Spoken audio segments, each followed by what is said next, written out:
Энэ дууг та бүхэн бүгд сонсон байх.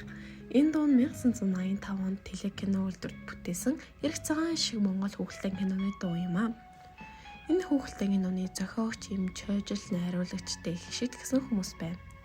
Мөн бусад арын албад ажилласан дуу оруулагч мөн дууг дуусан хүүхэлдэйн тайз жижиг хэрэглэлийг ургасан бүх хүмүүс хүчний ихэн тодорхой бичигдсэн байгаа. Киноны онцлог зүйл. Кинонд дах бүх зүйлсийг гараар хийж эвлүүлсэн байгаа.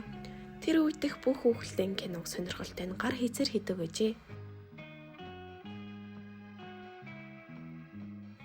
Кинон тэр үед дэх хүүхэлдэйн кинон дундаас их эрэлттэй хүн болгон үзэх дуртай зөвхөн хүүхэд гэлтгүүд томчууд хүртэл үздэг байсан байна. Киноны ихэнд эрх цагаан шиг болд гих хүүгээр эхэлдэг. Яда, юу болов? Бүр бабасан. Ишиг маань алга болчихлоо. Ямар ишиг? Эрх цагаан. Орлоо хөхий хөө. Одоо яана?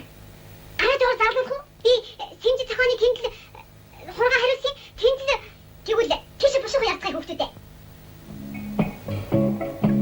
Гиснэр эрх цагаан ишгээ алга болгосон гурван найз ишгийг хайхаар явдаг.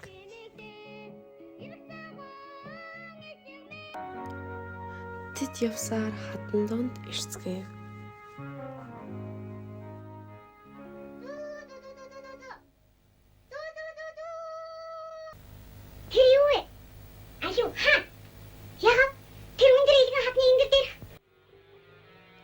Тэд ямар өөр адал явдалтай очихвол та цааш нь YouTube-ээс эрх цагаан шиг гэж хайгаад үзээрэй.